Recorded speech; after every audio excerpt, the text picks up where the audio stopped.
hey, Arsenal is looking great on the pitch, but by the way, if you happen to have 107 million pounds you're not using, could you please send it to the club? This is the Arsenal Vision Post-Match Podcast. My name is Elliot Smith. You can block me on Twitter and Gunner. That's right, 107 million pound loss for Arsenal. We will dive into that, I am sorry to say. As well as the ticket rise, which has been greeted with the exact reception you'd expect. We're going to touch on that, but I don't want to bore you to pieces and I don't want to lose you. So I'm going to have a really special guest on to start the show to talk nothing but tactics and player performances. That way, if you want to tune out at the end of the podcast and skip the part about finances, you can. We'll just touch on them. I don't want you to think we're going to go too deep on it, but we will be discussing that with Tim and Clive and Paul. We might get an expert on later in the week to dive into it a little more deeply, and I hope you don't hate us for that, but it does seem like a fairly important thing when the club announces their financial results, so we don't want to overlook it as we try to cover every aspect of the club. But the good news is you get rewarded. You get rewarded. Because before we talk about that, we're going to be speaking with Adrian Clarke. Adrian Clarke is the host of The Breakdown Live on Arsenal 360. Adrian Clarke is an exceptional analyst of the game. Adrian Clarke is someone who I learn a lot from when it comes to tactics and player performances. And so we are going to dive into all of that with Adrian. Now you can find him on Twitter at Adrian J. Clarke. Let me try that again. You can find him on Twitter at Adrian J. Clarke. Hello, Adrian. Hello, Elliot. Yeah, great to be back on the show. Yeah, it's great to have you back on. I hope everyone will make sure to check out The Breakdown Live on Arsenal 360 and big things coming for that show as well. So we'll look out for that.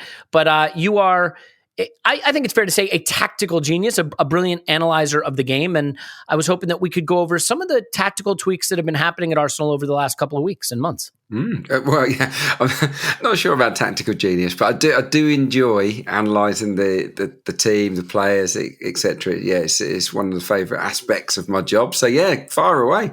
Well, I think one of the things that people get obsessed with is systems, right? And is it a 4-2-3-1 or 4-3-3? And Clive likes to give me a little rap on the knuckles that systems change and they're fluid within games. But I think one thing that we can see pretty clearly from past maps, from using our eyes, is that there has been a bit of a change to something that we could at least loosely reference as a 4-3-3 that sees Xhaka playing as more of a left 8 and less of a double pivot. And I think in general, that means that that sort of base three becomes one of the fullbacks, I feel like, in possession, instead of having maybe Xhaka drop into that role. So it seems to have pushed the whole team up the pitch. We press more, we're higher up in territory. And I'm wondering what you think may have precipitated that change, if you do see it as a 4-3-3, and how you react to that tweak and the way it's impacted our attack in particular. Yeah, it's a good point. 100% that is how we are at the moment. I would kind of look at it and say 4-1-4-1, with very much Thomas Partey as the holder at the base there, with Xhaka to the left, quite wide actually at times when we have the ball. I mean, at times against Brentford, he was on the touchline and it was Kieran Tierney on his inside. So there is no partnership as such with Thomas Partey at the base of the midfield at the moment. So yeah, Partey's to the left, and Ødegaard is kind of moving away from that number 10 position to be more of the right-sided midfield guy. And I think that the idea, as you rightly point out, is to get those guys pressing higher up the pitch, to support the forwards, to close the space inside the final third, but also to create overloads when we do have possession. I think that's always been really, really important to Mikel Arteta to create 2v1s, 3v2s against the opposition fullbacks. And against Brentford, it was especially pronounced. I really thought we got a lot of joy there with Ødegaard, Saka and Cedric really standing out down the right. And at times it worked on the left as well. But it's not as natural on the left because Granit Xhaka is more accustomed, obviously, to playing in the middle of the park. So yeah, in possession, I think I can see overwhelming positives. Out of possession, when we lose the ball, it makes me a little bit nervous, especially against the better teams, because what you'll see, especially if Granit goes to press high up the pitch and gets bypassed, we see Thomas Partey stranded, and opponents can outnumber him down the spine. It's a good example of that, the Jimenez chance in the Wolves game, sort of right after they had scored. Perfect example. Absolutely perfect. I was looking at it earlier, actually, when I was doing some analysis. And so Granit Xhaka went to press Neves quite high up the pitch. But of course, Kieran Tierney has the right wing back to look after. So he's tight to Semedo. And it just leaves this huge space for Daniel Podence to drift into, to the left of Partey, far enough away from Gabriel where he can't get tight. And that is the issue. From transitions, we will be vulnerable against the better teams. It's as simple as that if we persist with this particular ploy. So I think right now in the games that we've had, I can absolutely see the logic in playing that way. When we come up against Spurs, against Chelsea, against Liverpool, will we revert to more of an orthodox 2 in there just to sort of add that layer of protection? It's going to be interesting. It is interesting. And, my default sort of feeling about that is, well, we're not going to have the kind of possession and territory that we have against some of these other teams. Yeah. So it will be almost more natural that we wind up in a more defensive shape, just by virtue of the fact that they control the ball and they push you back so much. Mm-hmm. But, we saw Arsenal be a little more aggressive and engage higher up the pitch against Manchester City. And I thought it worked pretty well. I guess what I'd ask you, Adrian, because you said, it does worry you out of possession. My belief, and again, this is my belief, is that our system, our shape has been too focused, maybe understandably, but too focused on defensive solidity for a while. And we saw that the attacking metrics were probably not what they needed to be. And saw with our eyes just that the attack produced a paucity of chances, right? So we'd try to nick games with 6 or 7 shots and, a couple of clear big chances.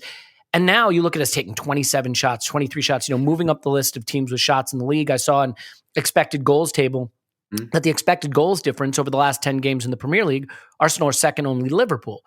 And so I guess my question to you is, do we just need to accept that, these teams that press, that push up the pitch, that control territory, have that vulnerability, and maybe we're going to see a few more chances than make us comfortable, but it's a reasonable trade-off for what we're gaining as an attacking team? It's a good point. Yeah, I think there is always a trade-off, isn't there? Yeah, no, I think so. No perfect team, right? No, exactly. And every team has their flaws and vulnerabilities. And yeah, that would be ours in this particular makeup. You're bang on in terms of the attacking metrics. They're so much better, aren't they? The chances created last season, just straight chances created. Mm-hmm. Arsenal were 12th. I mean, this is Arsenal, and that's why it was so frustrating. It's why we had to be so efficient in front of goal, and it's why we finished where we were. But this season, right now, we're 4th. And that is a huge difference. And it comes with not just this aspect of our game, which is definitely improving, the squeezing up the pitch, the winning the ball higher, et cetera, but it comes with the flow as well. And I think that this group of players are now a bit more familiar with each other, and just the patterns of play that they produce are less. I don't like to use the word robotic, but it was a little bit mechanical at times last season. This season, there's a far greater flow to it, and that's why we're hurting teams with greater frequency, I guess. Yeah, and I mean, I think the Brentford and Wolves games are good examples, because in the Brentford game last season, you could see something silly where, we're not quite as dominant on the ball. We don't create as many chances, and instead of winning that 2-1 with a silly, worthless, late goal from Brentford, that's an equalizer, right? Or against Wolves, we gift them that early goal, and we don't create enough pressure to score the 2 you need to win. And I just think you make the game so much easier for yourself when you put the opposition under the kind of pressure defensively that we are now. There's a couple of individual performances that this has ramifications for, though. And you mentioned Thomas Partey. I want to start with him, actually, because I don't think any of this works without him. And I think we've seen his best football in the system. And basically, this system puts more load, more pressure, more responsibility on him. I think that's what you want to do with your best players. And I'm curious how you see his performances and his game developing now that he's really being tasked with essentially being the entire midfield, because I think it's brought the best out of him. I do agree. I think that he was exceptional against Brentford. I really do. I think that he was so confident, he was serene, but also broke up play fantastically well. I agree. I think that he likes to be that player. Now, a lot of Arsenal fans would look at Thomas Partey's striding runs and the way he wants to get forward and say, well, you don't want to take too much of that away from him. And my response would be, when this way of playing doesn't, because what we saw in that Brentford game, especially when the Xhaka and Ødegaard split wide, was a great big hole down the middle for him. We could spread the ball wide to come back in for Thomas Partey to then pick the ball up and be able to thread those vertical passes over the top, through the lines, into Lacazette. We're opening up a corridor for balls into Lacazette, but also a corridor for Thomas Partey to surge into at the right time. So, I think it works well for him. He's stepped it up a gear the last couple of games. My only issue with Thomas Partey is what's going on between his ears, really. I just want him to push himself and to just demand a little bit more, because I think he's maybe been guilty of cruising through too many matches this season with that greater responsibility, knowing he's on his own. I do believe, I think you're right to observe this, I do believe that it's sharpened his mind, sharpened his focus. And when he's focused, he's a great player. I think we can all see that. Maybe shoot less. Okay. Oh, definitely shoot less, yeah. No, I agree. I just think, and this is the interesting thing about football. Sometimes we think of things in a fairly simplistic or binary way, like, oh, well, if the center backs push up, that helps support the attack and it's more aggressive, but it leaves you more vulnerable in behind. But actually, if you look at the Jimenez chance, Adrian, I think this is where seeing the team as a unit and positional play is so important, because if Partey's alone in midfield and Shaq is going to step up and play the role of the 8, actually, don't you need White and Gabriel up the pitch closer to that group so that you don't have the gaps between the lines? And actually, I think for the Jimenez chance, maybe the center backs are a little deeper. I can't remember how the play develops, but as a result, there's that pocket of space behind Xhaka and Partey, but before you get to the center backs that they can attack. Whereas if those center backs are more compressed and closer up, there's a lot less room between the lines to play into. Yeah, but that comes with practice, doesn't it? And the more they're put in those situations, the more they realise, I need to be 5 yards higher up, I need to be 5 yards to my left, etc., etc. I just think it's still relatively new. It's a work in progress. It is a tough one, because in that particular example, where Podence picks up the ball is in that classic half space, isn't it? Between a fullback, between a central midfielder, and between the left-sided centre-back. Do we want Gabriel man-marking Podence there? The answer in that scenario was, he should have gone and been tighter and engaged. But then you're getting into sort of Leeds United man-marking territory where we don't want that. You're very reliant on individuals tracking their men perfectly, and if they don't, then everything collapses. So it's new to me, I have to say. It's quite a sophisticated way to defend, really, and it has implications also for players that maybe had a role they were really comfortable with, like Kieran Tierney, who maybe isn't at the top of his game right now, but Tierney had the traditional fullback bomb on overlap, cross it into the box kind of role. And now he has a much more subtle role. Sometimes he has to be in the half space covering the position behind Xhaka. Sometimes he's out wider so that Martinelli can push more central, but he's not just bombing on up the wing. And I don't know that he looks totally comfortable with it. He doesn't. Well, the game that really stands out, apart from that sort of Wolves chance, is Chelsea. If you cast your mind back to that one right at the start of the season, was it Mason Mount in that position? I think it was, causing a carnage, really, and then Reece James flying around on the outside. It then relies, doesn't it, on, so if Kieran Tierney, for example, is expected to drop inside and mark the attacking midfielder, then it's very reliant on Martinelli or whoever's playing on the left wing to track the rampaging fullback. Now, Martinelli is a forward, so it's very risky, and we saw Semedo get in a couple of times. Reece James did the same for Chelsea, I think, when it was Bukayo Saka in that position. So you're putting a lot of emphasis on your wide forward to then be switched on enough and to track back. So playing this way comes with an element of risk, but it definitely feels as if Mikel Arteta and the coaching staff are prepared to take that risk this season because of the gains that we've talked about inside the opposition half. So it makes us quite a much more exciting team to watch, doesn't it? At both ends of the pitch. I have to admit, it appeals to my preference, which is all I care about, obviously. But and if you don't trust, if your defence isn't brilliant at soaking up pressure anyway, or you're not fully, trusting of that back four and midfield too, then why not attack? Defend from the front with greater, numbers. I do think that Lacazette leading the line as well suits the way of playing, because he will sort of spark it much more often than Aubameyang. So it's good. I mean, it's more Liverpool than sort of the way we were playing before.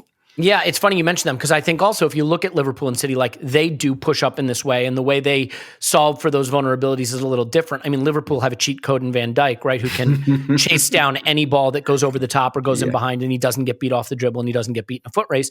And Manchester City, let's just say it, they are masters of tactical fouling.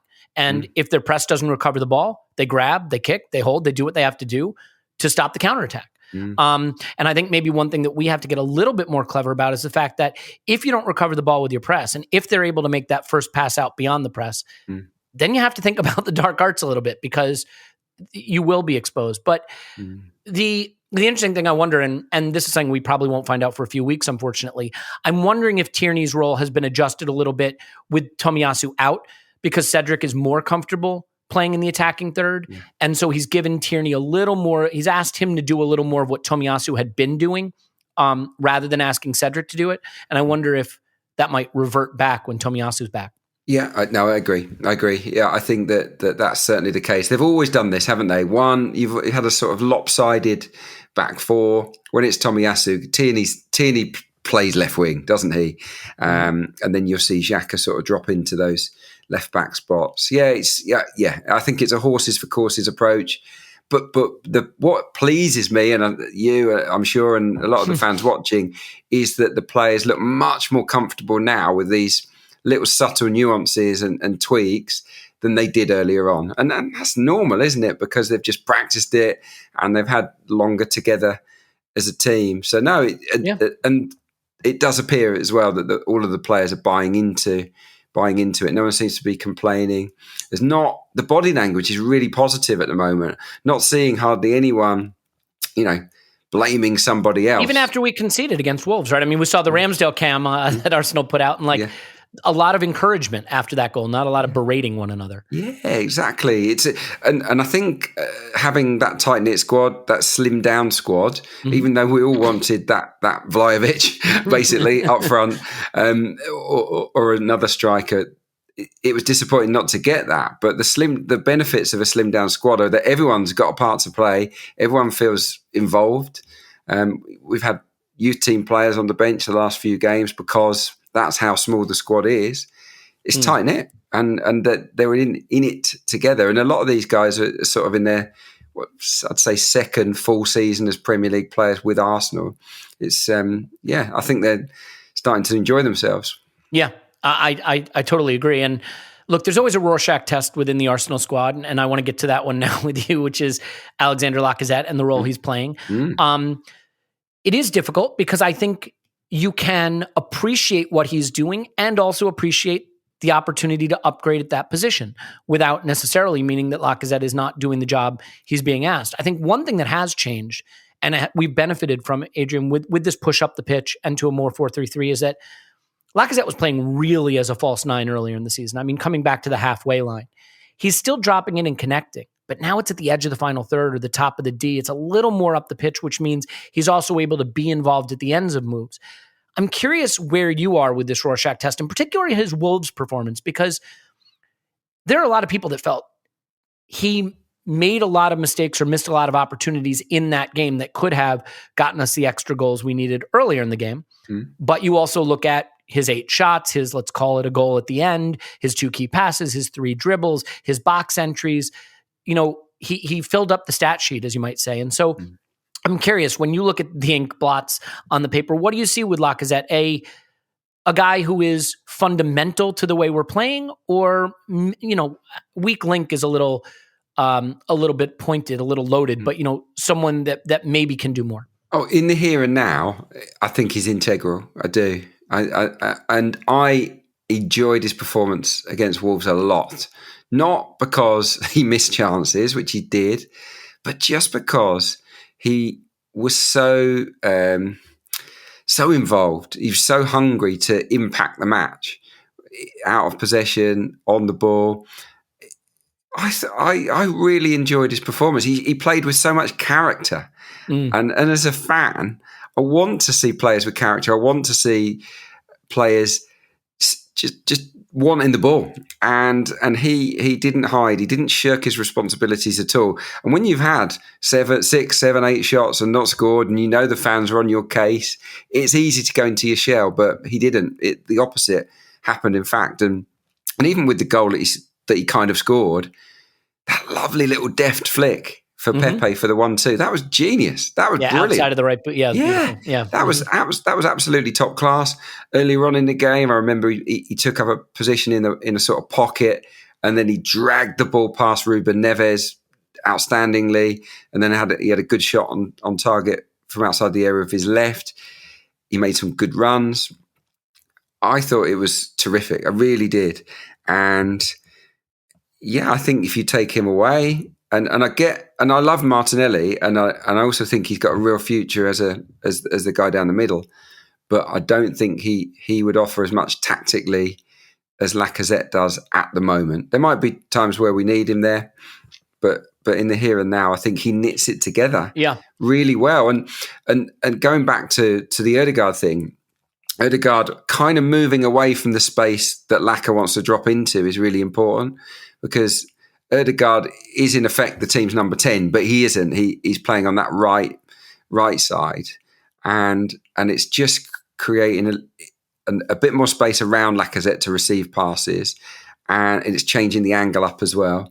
And it's I just think it's working for all concerned. I mean, Odegaard looks a bit Ozil-ish, doesn't he? when he goes out to that right side to create those overloads, and I'm thinking about Ozil when he was in really top form. But with like Ramsey's engine, because the running he does is really impressive. And I think the days of being able to support a luxury player who just wants to, drop into pockets of space and play little dagger balls and then switch off, almost the way Messi is used now, but Messi is Messi.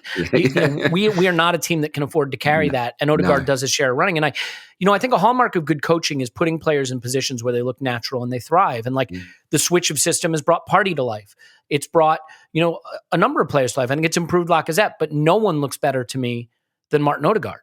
And I had said on a previous episode, Adrian, that I think you could take any players out of this team right now and do okay replacing them. I'm not trying to diminish, Saka or Laka or Smith Rowe, Martin, but you could do, you could bring in Pepe and be okay, or Smith Rowe for Martinelli. But between Partey and Odegaard, I don't know that we have a player that can do what those two are doing, and Odegaard in particular. And I think it's why there's some Xhaka focus, because you see what the right 8 is doing, and there's that tendency to want to be like, well, if we had a left 8 like that too. But Odegaard really is, I feel he's raised his level and really showing that he's more than a luxury player, that he's willing to put in the work. He's the opposite of a luxury player. Yeah, he runs pretty much further than anybody else. Was it like 12 kilometers in the Wolves game? It was amazing, and he doesn't stop moving. I think his awareness of where to run is really smart.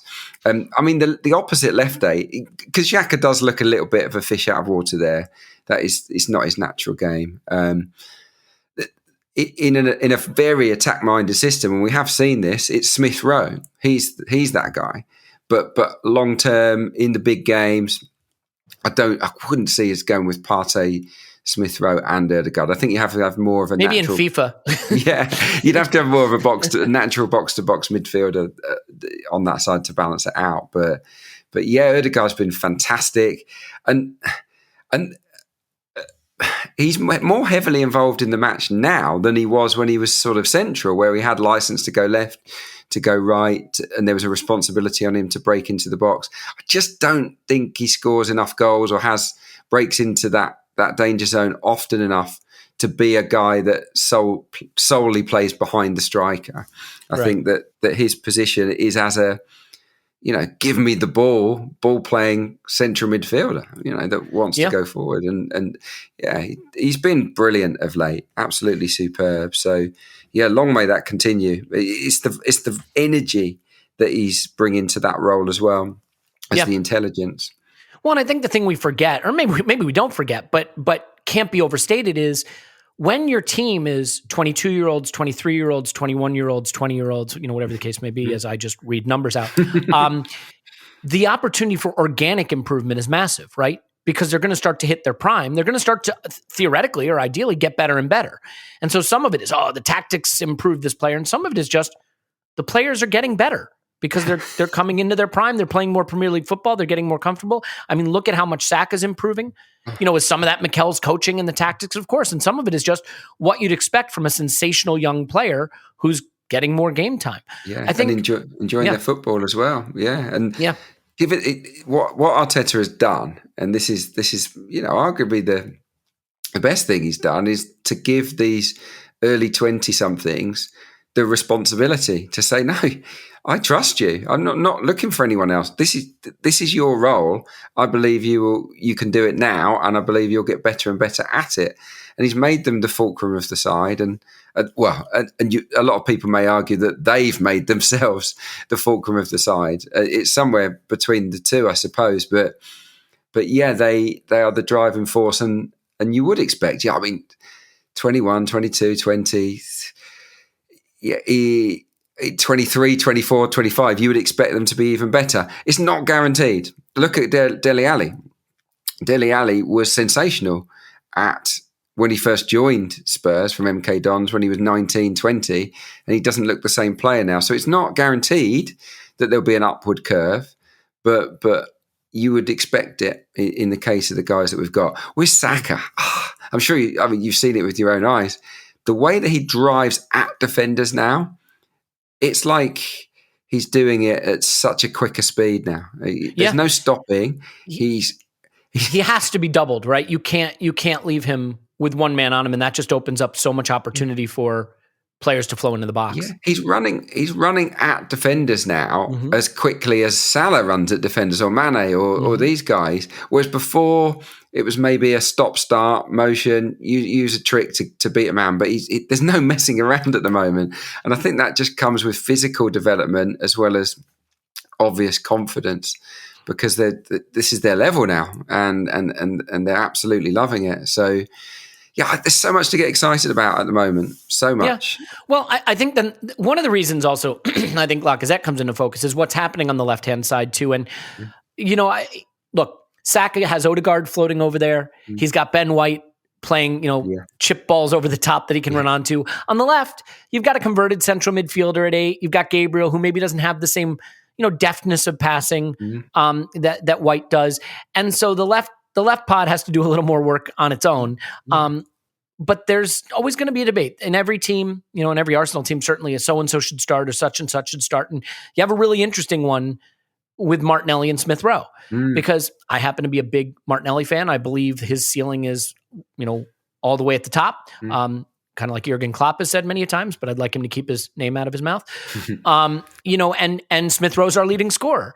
And so I think there is that sort of, again, FIFA idea to be like, well, what if we play Saka, Smith Rowe, Martinelli, and just sort of lean into all of these talented youngsters. Maybe it's a little too soon and a little too, it leaves you a little too vulnerable to do that. But I'm curious how you see the battle for that position between Smith Rowe and Martinelli, because I said previously, like, you couldn't blame Mikel for picking either one over the other. And it's certainly a handy thing to have on the bench, but they both are the kind of players that I don't know how you leave either one out, Yeah, it is a quandary because they've got different skill sets, but are equally effective, aren't they? So, yeah, it's tough. What I will say on all four of them, I think it's a great thing to have up your sleeve when you're chasing a game.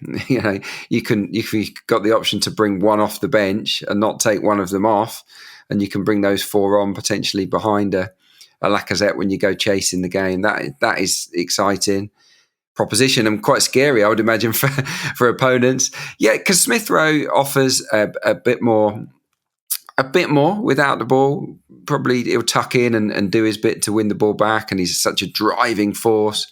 He's brilliant. Where Arsenal, for me, Arsenal are a team that are at their best on the transition. When we win the ball back in our own half, that's when we've scored almost all of our best goals this season. When we make those sort of 70-yard sweeping moves going forward. I recently put together that top 10 goals of the season so far, and a lot of them were like that.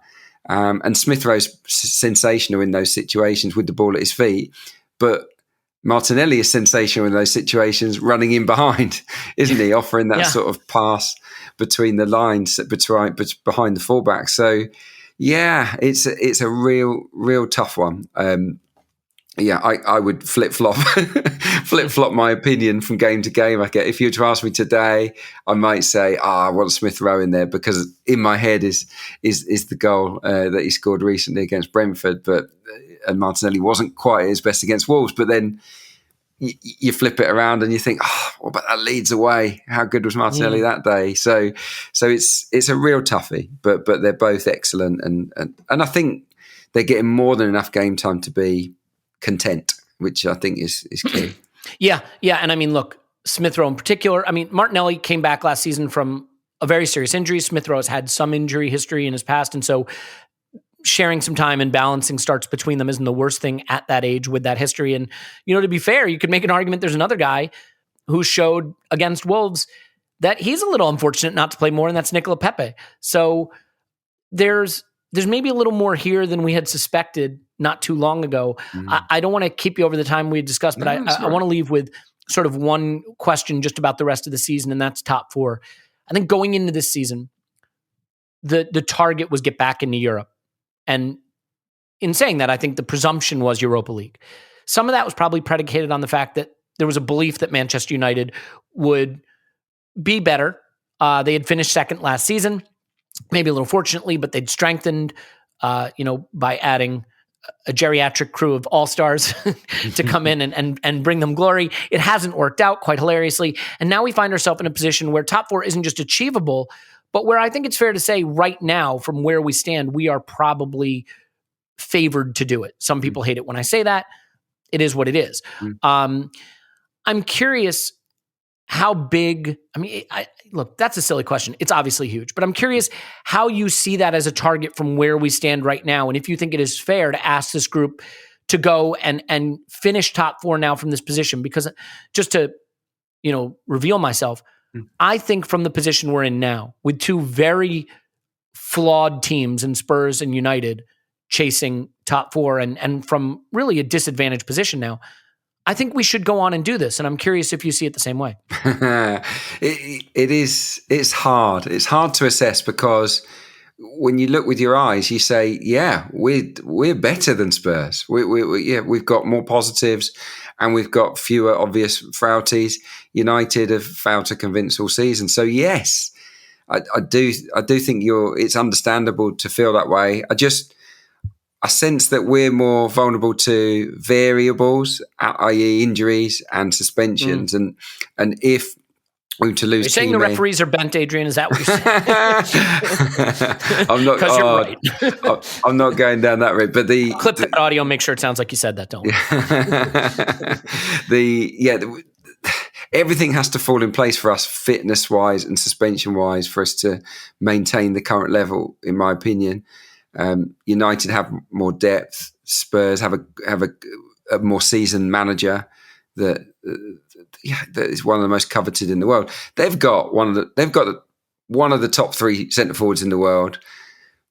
They've got Son as well, and Conte, one of the most coveted managers. United have got Ronaldo, Bruno Fernandes, and such an expensively assembled side. We've got a rookie manager that's learning on the job and players that are learning on the job as well because they've never been in this position because they're so young. They're in their early 20s. So, that can be a positive or a negative, whichever way you look at it. I would prefer to regard us as underdogs still, but it would feel a disappointment if we weren't to make it from this position because because the door is ajar. We can all see that. We can all see it. So yeah, it would feel a little bit, if we were to finish 5th or 6th, I'd feel that progress has been made, but I'd feel a little bit sad that we didn't make top 4, because top 4 gives Mikel Arteta and the club the opportunity to bring in higher level players for the next phase of development. And but that's not to say, by the way, that failure to make top 4 means we can't get high level players, because you can. Of course you can. But it just makes us more attractive. Yeah. If we finish 5th, by the way, playing this brand of football the whole way through, which which isn't going to stop, then I still think would be a very attractive proposition for players in their early 20s looking to make a step up, because players out there in England already and across the world will be looking at what Ødegaard, Saka, Smith Rowe, Martinelli are doing this season and thinking, I would love to be part of that team. I want to be part of this. I think I could improve playing for that side. So there's so many positives, but yeah, underdogs, but I'd still feel a bit sad if we didn't make it. Well, especially considering, right, like whether you want to call us underdogs or not, I will not bore you with what the 538 predictions are, but they do not have us as underdogs. I think the point is, if it were the case that we do not get there, I think it probably means losses to Spurs and United, or at least to Spurs, and that's always going to be painful. So let's hope that doesn't happen. I think, look, the thing that top 4 does for you in Champions League, obviously, you probably can ask for more money to spend. You have the backing of the club because they believe that you've earned that right to spend it. In a summer where you're chasing striker, the hardest position to probably solve, having Champions League to offer obviously helps you attract. But let's not forget, we just sort of assume these young Arsenal kids will never leave Arsenal. But like, we've seen young Arsenal kids leave before, and we've seen kids leave other clubs. I mean, we've seen what Raheem Sterling did, right, with Liverpool. And I think if you need to try to get Saka to sign a new contract, if you need to convince these guys to stay, a project on the up in Champions League football at the club that raised you, like, that's a very attractive proposition. And I think it, even more important than what we can spend in the summer, is retaining this core of young talent. And I think we sort of insulate ourselves from the threat of losing those players somewhat if we go on and achieve that. No doubt about it. Yeah, no doubt about it. It is huge. It really is. And yeah, there's absolutely no chance that any of our prize assets would want to leave if we were in the Champions League next season. It's as simple as that. So yeah, it's exciting. For me, just being in the mix right until the business end of this season, it represents a big step forward, because the last couple of years have been so miserable, really, when you get into the, not just in football. Final, exactly. But of course. But the final furlong, you want to be involved, and we will be involved this season, no doubt about that. And what a sweet feeling it would be if Arsenal were to, get in ahead of Moneybags Manchester United, get in ahead of Tottenham Hotspur, who've gone all in on Conte. It would be absolutely tremendous, and it would give us great momentum to springboard forward with these really talented young players. So yeah, we're on the verge of something tremendously exciting. I won't put you down as a pessimist for not saying ahead of Moneybags Chelsea as well, but we'll see. I'll leave it there. We've run over one step a little at a time. one step at a time, indeed. Adrian's on Twitter at Adrian J. Clarke. You should check him out on the Breakdown Live at Arsenal 360. We have a live show in London coming up again in the not too distant future in association with the Arsenal Foundation, and a fundraiser coming up for them. And who knows, Adrian, maybe if you're available, it would be a delight to see you in person. Yeah, give me a shout. Yeah, it'd be nice to meet a few of you guys. So everything's remote these days, isn't it? So yeah, give me a shout, give us a heads up, and yeah, hopefully we can sort something. All right. Well, thanks, and talk to you soon. Cheers, mate.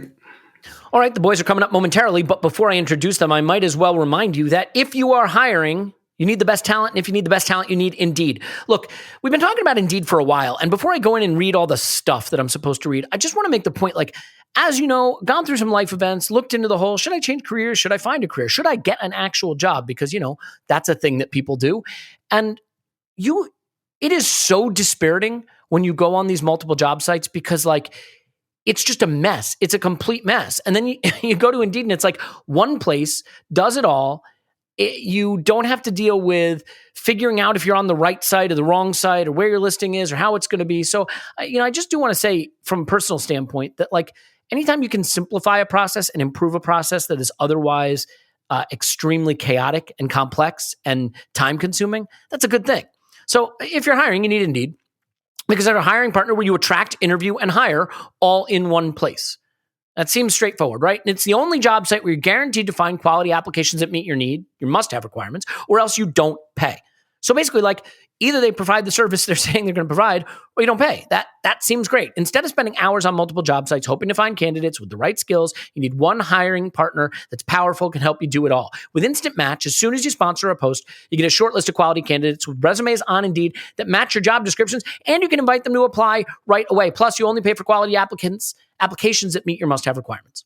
Start hiring right now with a $75 sponsored job credit to upgrade your job post at Indeed.com/BlueWire. Offer valid through March 31st. Go to Indeed.com/BlueWire to claim your $75 job credit before March 31st. Indeed.com/BlueWire. Terms and conditions apply. You need to hire. You need Indeed. And I can't say Clive has had enough of that because I haven't introduced him yet, but Clive is on Twitter. Clive BFC. Hello, Clive. Hello. Clive has had enough of that. Indeed. Here you go. Tim's on Twitter. Roberto, hello, Tim. Hello there. Paul's on Twitter. Pause my pants. Help Pause. Woohoo! Woohoo, indeed. All right. So, Tim, as the resident season ticket holder who now, let's just say it, I mean, disgracefully only attends about 98% of the games, the ticket rise news is a talking point, not just for you, it's for everyone, but I think it makes sense to lead with you. Look, Arsenal have announced that they're going to put up ticket prices 4%, I believe. And in a stunning coincidence, they have also announced their £107 million loss for the year. So I wonder if they have timed those things in any way. But I do want to say this. Everybody has to argue over everything. It is the weirdest phenomenon I've ever seen. You would think that we'd all just be able to look at each other and be like, yeah, prices going up sucks. Yeah, it sucks. More expensive to go to the Arsenal. But we can't just do that because apparently we have to argue about, well, there's inflation and they lost a lot of money. So what do you expect them to do? Like, I get it. I get how business is run. And yet I can still say it sucks that people going to the Arsenal have to pay more money to do it when it's already quite expensive and a lot of people can't afford it. So I'm curious how you absorb, not just economically, but emotionally, psychologically, the news of the ticket rise. Because on the one hand, yes, we are all intelligent, sentient beings who can recognize that a business turning a loss and facing inflation, and by the way, potentially improving and having Champions League football, you never know, like might need to raise the prices for their product. But you can also see that like the $2 or $3 million that they might gain from that could be offset by, I don't know, not, like sending players away to not play for you when you gave them contract. Yeah, I mean, the point is there's been a lot of inefficiencies in the way the club is run. And maybe you could say, well, that's why we're putting up ticket prices. There's the intellectual debate about it. And then there's just rising prices suck. It is the first time they've done it since 2014. So, that is that's a not point quite true. All right. Well, I'll let you expand on that. So I guess what I would say, without having to overdo it on the point that, yes, we all understand how business works, what is your gut reaction to the news?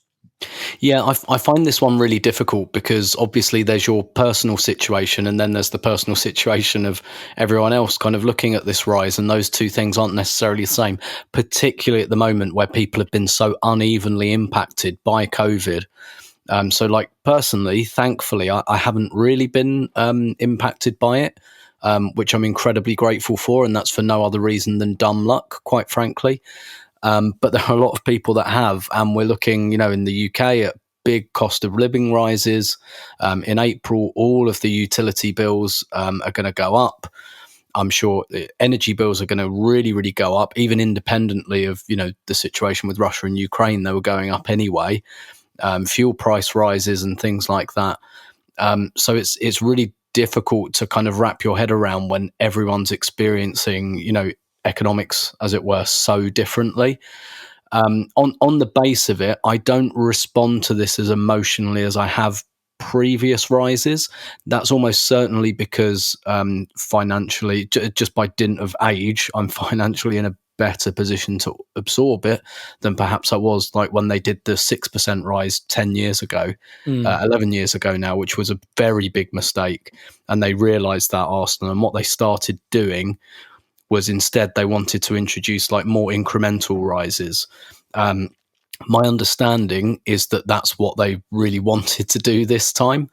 So I've known about this 4% rise for a couple of weeks, so that kind of softened the blow as well a bit, I guess. But what they really wanted to do was perhaps do like 2% last summer and 2% this summer or something like that. But they couldn't justify it in the kind of the real teeth of the pandemic. And they did things like they were offering like holidays on season tickets so people could, forego theirs for a year and then get it back afterwards. And so I don't think they really wanted it to come to this, but also there have been stealth rises. The club can say this is the first rise since 2014. It's not really. What they've done is they've hidden previous rises because of the changing context with cup credits. So usually Arsenal gets 7 cup credits, and most years when we were in the Champions League, that was more or less spot on.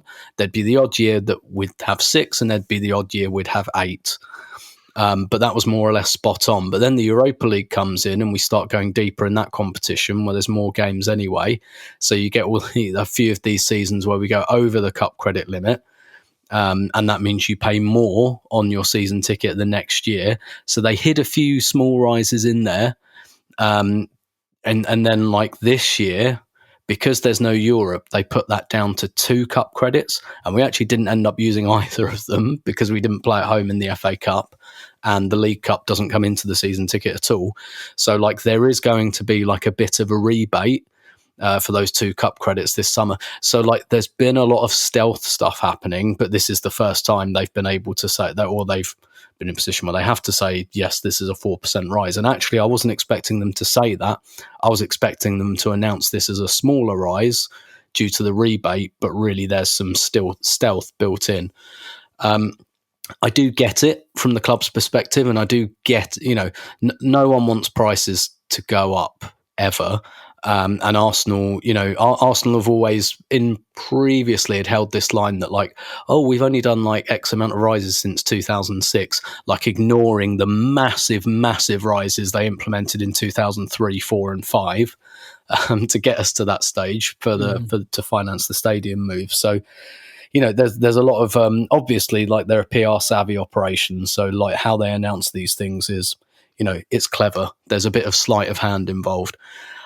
I get this one, I have to say, even if I don't agree with it, but I do get it more than I got, say, like the 6% in 2011, which was just naked greed. And it was the owners completely underestimating the extent to which they'd get kickback from the supporters.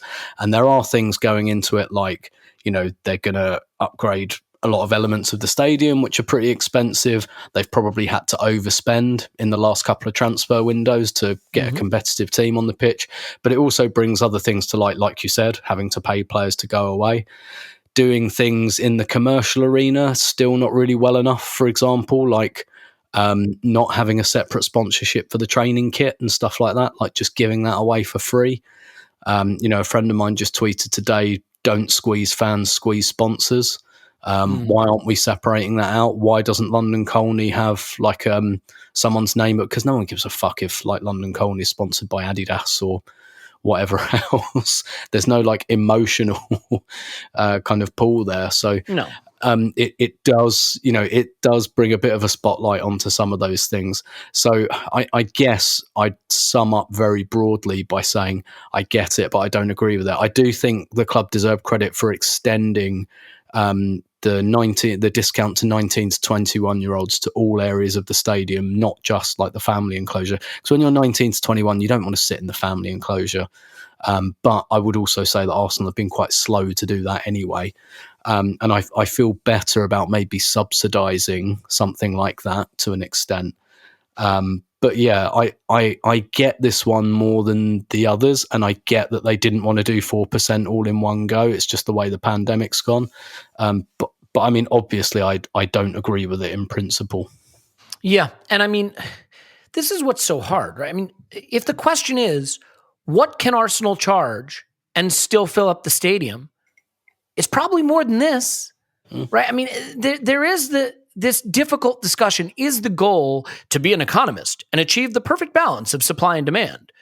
Because if that's the case, I think you can raise the price and still fill the stadium, especially if we're playing well and back in the champion. Yeah, go ahead. If you want to really rigorously apply supply and demand, you could make every ticket over £100 and you wouldn't sell out, but you'd get 30, 40,000 people.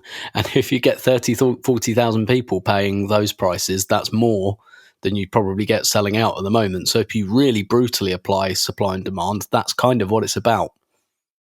Yeah, exactly. But nobody seems to think that's the right way to look at this. And so, Clive, I try not to moralize about things too much. I don't think it is a moral failing, because then what? You could also charge zero for tickets and still run the club. The guy is a billionaire. He could literally give the tickets away for free. And one thing we do know is if you give the tickets away for free, guess what happens? Let's say you charge £10 a ticket. You think that'd be great?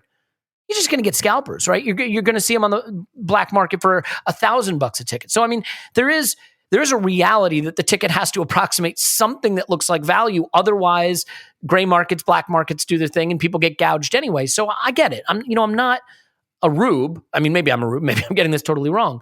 But I think that it is sort of one of these issues where most people who don't have to pay tickets will shrug. But I guess I do have a sense of sadness, Clive, for people coming out of a pandemic, facing inflation in other areas of their life, who really build their life around attending Arsenal in a way that isn't the case in other sports, now having to shell out more at a time when there's less to shell out. Yeah, I think a couple of things come to my mind, right? So there is a change in dynamic in the stadium, and potentially, I don't know if I spot this, but it feels a bit younger. It feels a bit more vibrant. Tim was saying that the away support, I think, is younger too. Yeah. Yeah, there's a crowd, particularly in the early Emirates era, because it was quite expensive, and that generally drives a certain level of fan, a certain age of fan. And I think Highbury was quite, the fan was quite old there as well, if I'm honest with you. And so now there's full of blokes like me in the ground, right, initially. And so, but I sense a different feeling now. I sense definitely a lot more vocal crowd and a younger crowd, and that tells me that some younger people can able to afford it, right? So I think it's important to protect that generation, really important, because they're the new energy, they're the new people, the people that fell in love with Arsenal, Wenger, and Thierry Henry, etc. They're getting on a bit now. This is a new crew, and I think it's very important we protect them. Things like safe standing, make it easy for them to get in the stadium. I think it's really important we provide for the next generation. And I just think, for me, I'm a bit uncomfortable talking about this because I'm always going to find it, right? I'm always going to find the money, and unfortunately that I can. And I think, I feel, but I really do feel, much like for the pandemic, I think it's affected younger people in a greater way. I think it's affected them socially and social interaction, and I really feel it's hurt them more than it's hurt some of the middle-aged people, shall we say, whose lives can continue. So I think it's important that the world is waking up again, that it's able to wake up, people be able to afford to do what they need to do.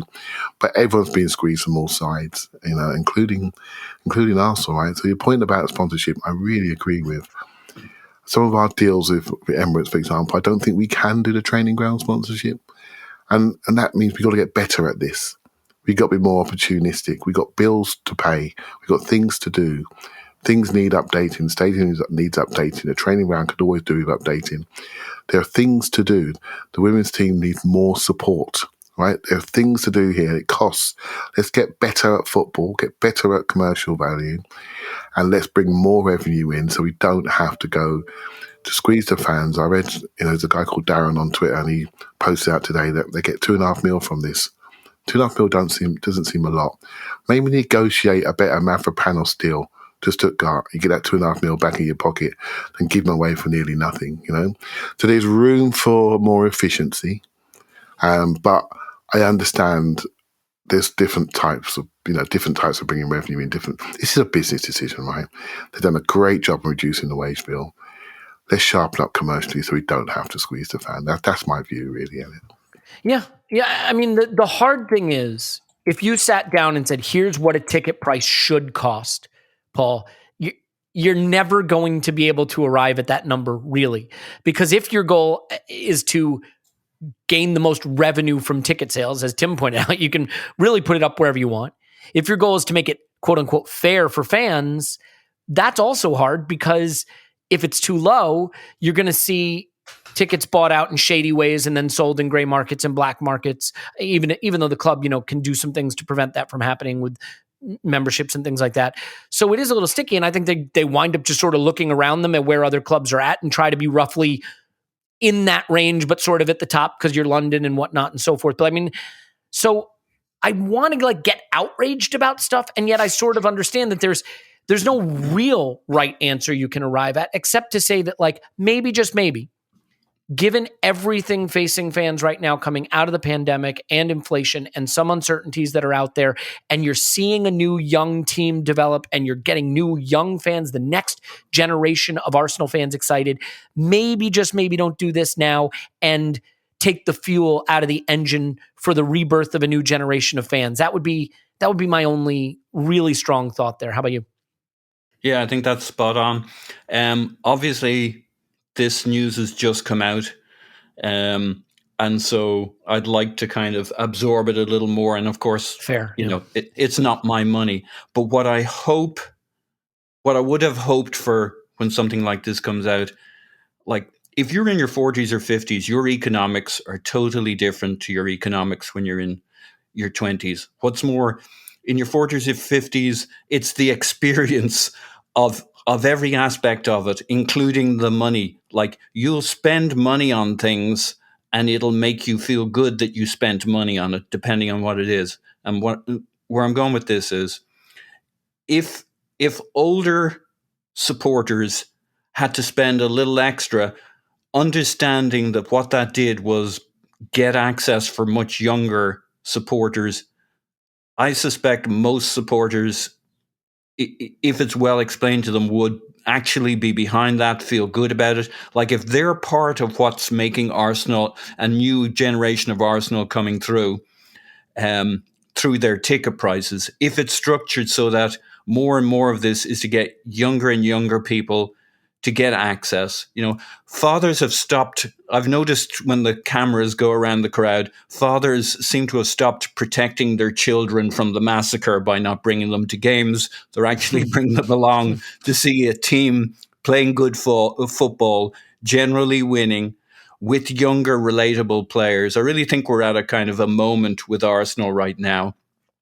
Maybe we mightn't have guessed this in the summer or last season, but it is upon us. This is a new era for this team. It is actually a project, an exciting project, the youngest team in the league by some distance. Mm-hmm. The team's basically new on new contracts, so they're sticking around for a while. So it's safe to get to know these guys' names and to like them. They're not going to get yanked away from you next season, maybe a few seasons away. You might have something tugging at your heartstrings. So it seems like a real opportunity here.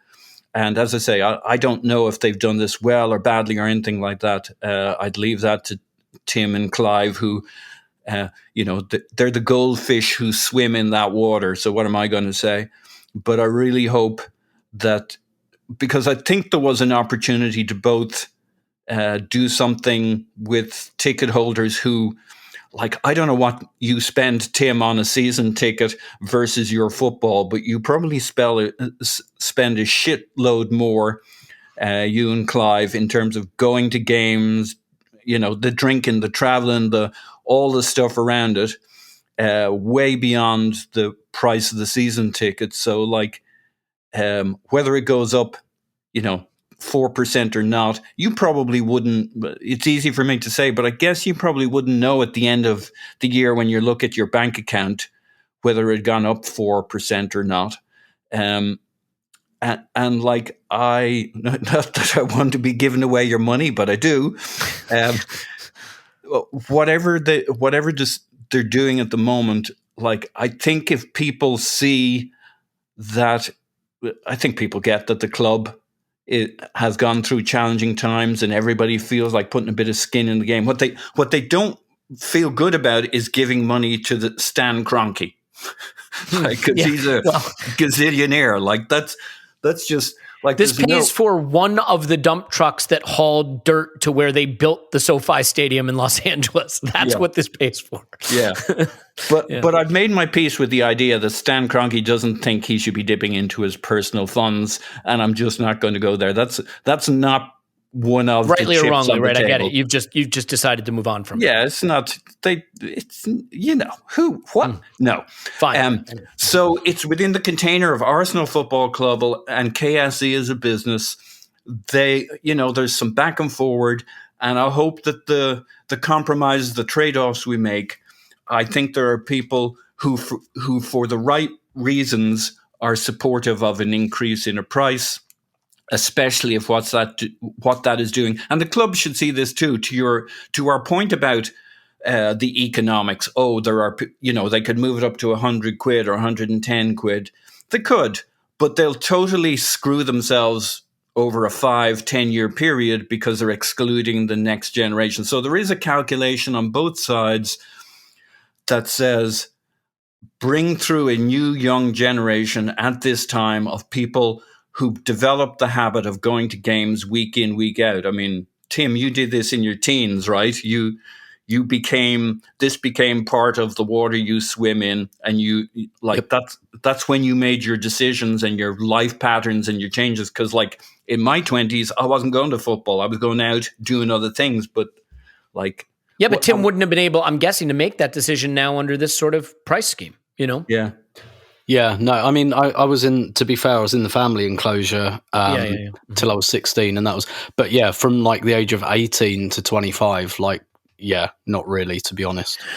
Well, so let me ask this, real quick, Tim, because it's just, there's a Twitter account called Footy Scran. Have you seen this? Yeah, great just account. Like showing the food at the football, and like Arsenal's food, I can say this having been there, like, there's nothing to write home about. The Scran ain't great, and you pay a lot, but like, isn't another efficiency just maybe like get more money off the fans with better Scran and better, consumable beverages? 100%. Yeah, I've tweeted it, and I know like most Premier League clubs, right? First of all, well, at least they think they don't have to, like, their view privately is they don't really have to try in terms of catering. That's not what people go for. Whereas a lot of the stuff you see on that account is like non-league clubs or lower league, where you have to get people in through the door, so you have to like treat them well when they're there. I don't know, but I would question that with the Premier League now. I think the thing is the Premier League is not competing with like League One and League Two stadiums, but I think the Premier League is competing with other forms of entertainment. I think it's the same with football. Football, certainly in the UK, is not competing against rugby and cricket anymore. It has won that battle. It's competing with Netflix and stuff like that. So the thing I love about that account is I hope it shames some clubs into thinking there's some good free publicity there. And I'm seeing it now. Like I'm seeing a lot of championship clubs like tagging that account in, with their catering options and stuff. And yeah, and like, closing, like they leave one bar in the stadium open for about half an hour afterwards, and that's it. And I don't know, that strikes me as a bit of a shame as well. But then again, the Emirates is in a place where there's loads of places to eat and drink outside. That's one of the beauties of it. Whereas like our neighbours at Spurs, for example, they've got a better chance of keeping people in that stadium, because I don't know if you've been to Tottenham, not the place you'd want to go for a drink or something to eat, really. Right. So it does seem to me like they're leaving money on the table elsewhere, though, yes. Yeah, well... Can I add something quickly, Elliot? Because I think Tim hit on something big there, which is like things are changing. The competition is Netflix and people staying home and not going out. And like this is a key window with this particular crowd. Yeah, and it's interesting you say the competition's Netflix. I heard something over the weekend that Netflix have said their competition is sleep. Well, maybe we can eliminate that. God knows I'm not doing much of it, so yeah. I'm not competing. Obviously, there's a bit of Hulu and other stuff, but it's not really. It's they want your attention. Mm-hmm. Everybody's bored in that generation, and they will pick something up. So they want your every waking hour, and they basically have it. And like their only competition is your time, your access, your clicks. your conscious hours, and they'll get their fair share. And like, I think it still says something because things are changing. That wasn't how it was a decade ago or 2 decades ago. And I think it's essential to get young people out, and like, it's good for them. Get them away from their, like, I have a 26-year-old daughter, and she has a boyfriend, and like, I'm talking to him the other day, and he picks up his phone during it. She's not getting your blessing. He's not getting your blessing when he comes asking. He's a great guy, absolutely great guy. There's only to be fair, thing. Paul, I'm on my phone right now. So Yeah. Well, I know. Look, I can see your tweets coming online. Look, there's one thing I fucking hate. He's a great guy. Love everything about him. Jesus Christ. Well, so get him out there. Fair enough. Yes. I want to sort of round the corner towards the financial results. And for the record, we'll try to get some experts on to go over the financial results in greater detail. Not that we aren't all experts in everything these days. And I do want to just address, for the people who are listening who are like, it's none of your damn business what the ticket prices are unless you're a season ticket holder. Like, I totally have sympathy for that, because at the end of the day, it's all well and good intellectualizing about season ticket prices when it's not your card being charged, your bank account being debited. So I have sympathy for that. And I'll level with you. I know Americans who are very successful who have season tickets to the Arsenal, go like 3 times a year and put the rest of the tickets on the ticket exchange. And like, they're able to do that. And they'll still be able to do that in the face of this price rise. There are people that will not be able to renew because of this. And so, it isn't just some laughing matter.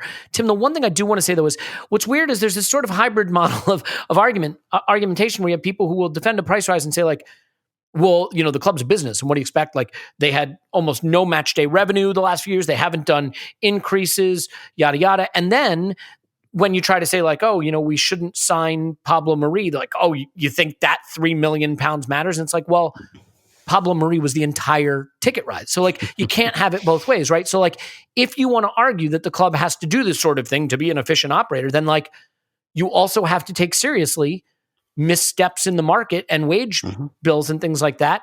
Otherwise they're incompatible arguments in my view. Yeah, absolutely. And what it does is it just cranks up that scrutiny a little bit. So like when Theo Walcott was on £50,000 a week, or maybe a bit more, and then he got that contract when he was on £100,000 a week, back in 2013, expectations change. Once Mesut Ozil was on 350 grand a week, like that was a millstone around his neck for the rest of his Arsenal career, because, and that, once the price goes up, the expectation goes up. So, next season, it's like, okay, fine, 4%. When I go to Arsenal next season, I don't want to see paint peeling off those cannons anymore. I don't want to have to wait 20 minutes to get in because the turnstile's not working properly. And look, I appreciate they're actually addressing these things, but it's like, yeah, okay, fine. But those little imperfections, can I get a beer at half time, please? Is that something I can do without having to leave like on 25 minutes before I can get served? Like, yeah, it's just your expectations go up, and I'm sure the club know that as well. But that's just how it is. The one thing I will say is that like, it looks like the loss that they attribute to the pandemic is about £85 million or so of the £107 million loss, and by my math, that means it's about a £22 million loss. Operating loss, basically non-pandemic related. And that's pretty flat with what we've been turning. Also, the wage bill is $244 million. I'm just doing some math on players because remember, this is the 2020 to 2021 account. I think it ended May 2021. And since that time, obviously, we're going to get Aubameyang off the wage bill. We're going to get Kolasinac off the wage bill. We're going to get Willian off the wage bill. Like, this is now a pretty slim, because at £244 million in wages, Tim, just to put it into perspective, that would have been roughly flat with what we'd been the year before and about the 5th highest in the league. We've got to be some good chunk. I mean, maybe down to like 190 or 195 now, which is a pretty modest wage bill. So at least from that standpoint, it would suggest that unless we're just going to be forced to run lean to recoup some of this loss, which, I don't believe, that there's now room to pretty heavily reinvest, or is that a Pollyanna view? Yeah, it's interesting, isn't it? Because a lot of people look at the outlay on transfers in both in 2020 and 21. Actually, I understand the 21's ones don't figure in this set of accounts. However, that is the context in which they were paid in. And what does that do? But obviously, they're largely amortized anyway over several years. And like you say, the wage bill's coming down. But what's really interesting, and I know football clubs make this argument a lot about, well, if we get to the Champions League, we'll have greater revenue. But and I do have sympathy with this view. I think most clubs would argue, yeah, but it goes in, it comes out as quickly as it goes in, because there's bonuses and Bukayo Saka's new contract and stuff like that. Like it leaves as quickly as it comes in. Mo money, mo problems, and all of that. So there is that element to it. But again, all it's going to do, rightly or wrongly, is just increase that expectation. Particularly when I'm sure there's a reason as well. They've done this at some distance from the summer. Now they have to announce the club level prices, I think, in March, but they have separated those things out before. And so I guess there's a value in them distancing this from the summer as well, because if this is announced in May, then everyone's going to go, okay, all right, there's my extra 4%. Who are you buying for me? Who am I watching up front next season? And so there's that element to it as well. It will create that additional expectation on the club, and I tell you what, people will feel a lot better about it if we're in the Champions League. As well, and that will likely inform a lot of people's decision as to whether to renew or not. So yeah, you put the prices up, then the expectations become higher. It's that simple, and rightly so. It is pretty wild, by the way, though. Match day revenue figures went from 75 million to 3.8 million. It's like, guess what? When you don't put fans in a stand in the ground, you lose a lot of revenue, and that tells you what that loss was. Clive, a couple of interesting things to pick out here, and then I do want to touch on the wage bill thing with you as well. But one, it does sound like the club is going to be responsible for the penalty related to exiting the Super League. And, if anybody wants to start to get, a little bit annoyed at stuff, it's like, okay, you're putting up our ticket prices. You probably could have saved all that money if you didn't have to pay a big fat Super League exit penalty. So I'm curious how you react to the confirmation. I'll read you a quote here. The account said, the group is monitoring certain ongoing matters related to the closure of the European Super League project. If any additional costs arise as a consequence, these additional costs will be fully recharged to the parent entity, KSE UK Inc. Presumably this will include substantial legal costs associated with Arsenal's exit from the Super League. That's from The Athletic. So thoughts on that particular development? Not really. I think there was on a recent. Well, what do you say, right? There was a recent podcast with Ali Clifton, wasn't there? With Josh was on there, and they said what he said there. This is still a legal matter. It's still ongoing, and so that's interesting to see what's going to happen there, because I don't think that's done. I think that could ease that Super League question could easily come back to the table in another guise or two. So yeah, we'll see what happens. Hey, look, the most important thing for me, I'll be honest with you, the most important thing for me is looking at the club and looking at how it's structured, looking at how we're operating today. The wage bill piece, there's been a significant drop in wages. We can all see that. Huge. There was an article the other week, I don't think I believed it, in one of our English papers called The Sun, said that Arsenal don't read The Sun. so I'm saying that with a tongue in cheek, that Arsenal have halved their wage bill. I'm not sure if that's true, but we definitely know there's been a slimming down there, and I'm interested in that, because that'll make a significant difference to our year-on-year expenditure, which really will be felt, and that's really important. You can always find money for transfers if you want to, you can borrow it, but your year on year, your revenue versus your wages, that's a really key figure. That's what business people tend to look at, right? So that they've been efficient there, that's for sure. They have to pay a few people to go, mind, but that will realise itself in the next year, and I think leave room to give some of these younger members who have been brought in on decent wages.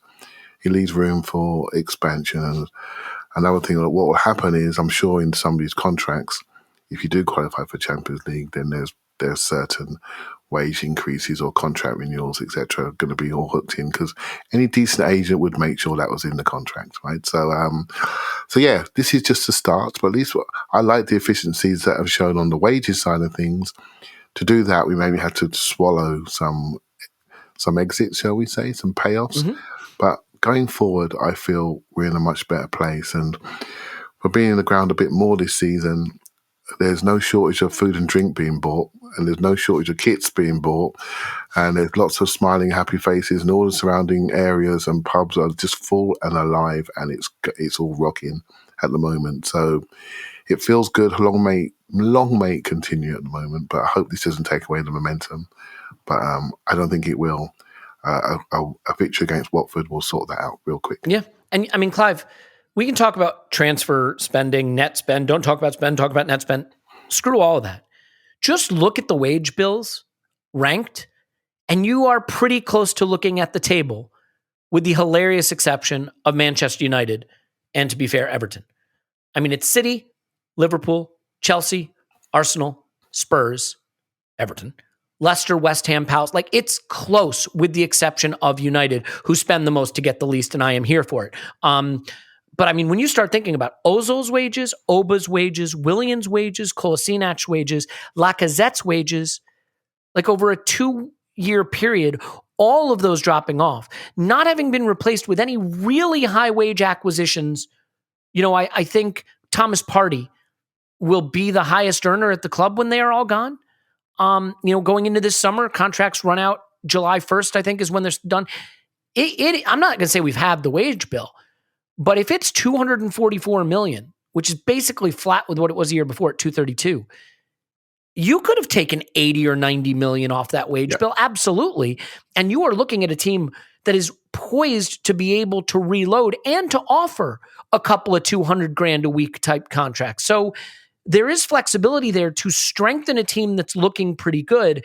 And, you know, I'll finish on that. Look, this is boring shit. I get it. But it does wind up having repercussions for how we're doing. I mean, I guess the thing I would say, Clive, is that, like, if the loss, I'm going to say, was only 107 million pounds, when basically 72 million pounds of that came from just lost revenue from ticket sales, I actually don't think that's as catastrophically bad as I might have expected, given what we were paying some players, lack of European participation, right? I mean, there were a lot of things that went against us. And so I'm not going to say it's great, but I thought it might have been worse, honestly.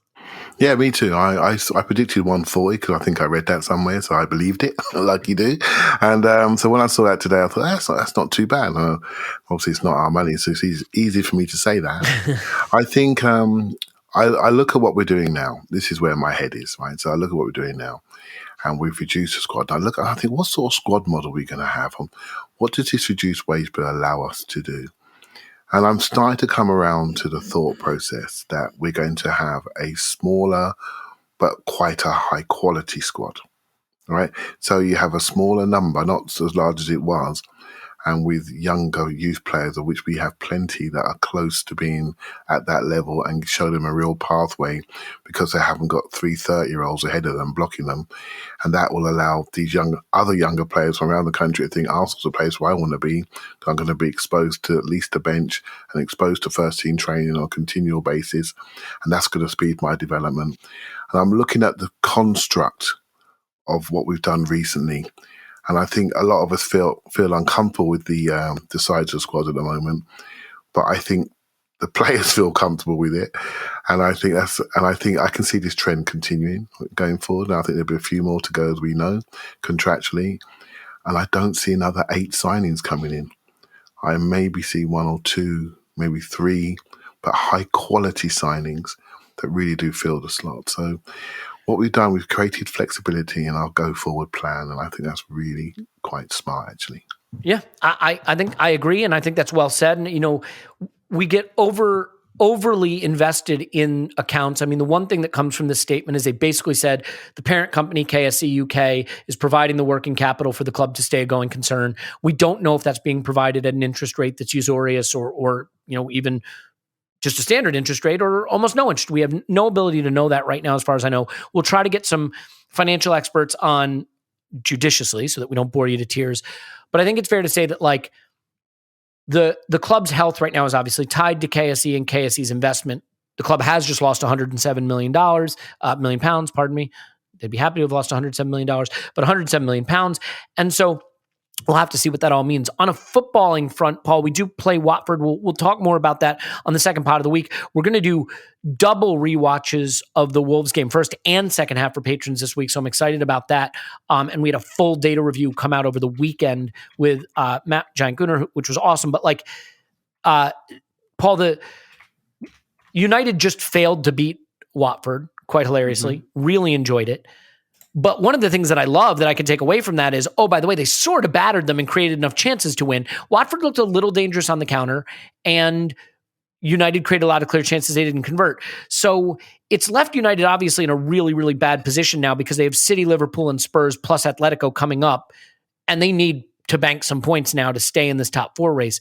They look like they're drifting out of the conversation, but I'm curious if you saw that game and if it gives you any cause for optimism, pessimism, somewhere in between going into our game with Watford, because I feel like if Watford play the way they did against United, that actually bodes pretty well for us. Yes, it was another game of Schadenfuck 'em with Man United. Sorry, I already decided Mo Money, Mo Problems is the title of the pod, so Schadenfuck'em's going to have to miss out. I apologize. I know you were going wasted for it. Watford have a very dangerous front three, or at least fairly dangerous. And they're getting organised at the back, but it's Watford, lads. So now we'll be playing away from home, but it's not that far away. And so, like always, the important thing is to score that first goal. And I think we're like game in, game out, we're starting fast. Even against Wolves, who won the first 15 minutes, the first 1.5 minutes were ours. So we're generally starting fast and quick. So look, in this league, anybody can beat you. You can get lucky. There's variance, blah, blah, blah. Watford will be feeling much more confident after that result.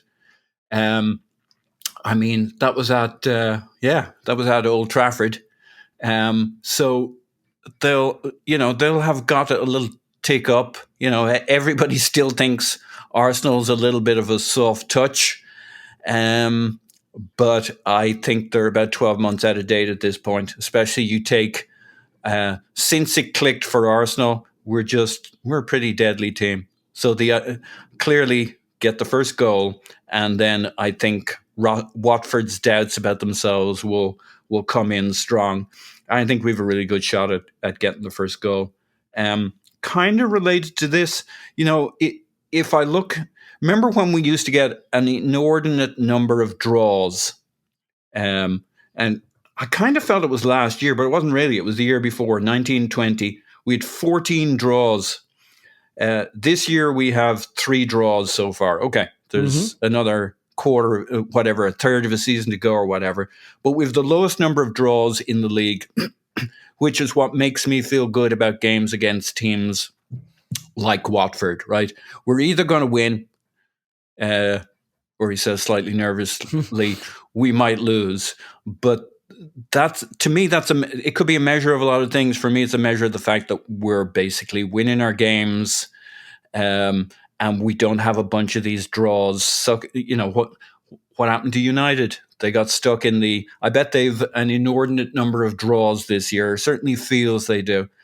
So we've got to the position where we're not stuck in this middle zone, the kind of not quite enough, not defensive enough, not attacking enough, this kind of mediocrity in terms of performance. You can still get screwed, but we're winning our games. Games that are there to be won, we're winning. So you never know, but I don't see any reason that this shouldn't keep rolling. We're pretty good with the clean sheets. We're right up there with the better teams. We're getting the 3 points rather than the 1 point game in, game out. We had a tough January, but we should remember why. we didn't have a midfield. Not that we didn't have an attack or a defence. We didn't have a midfield. That's why we had a tough January.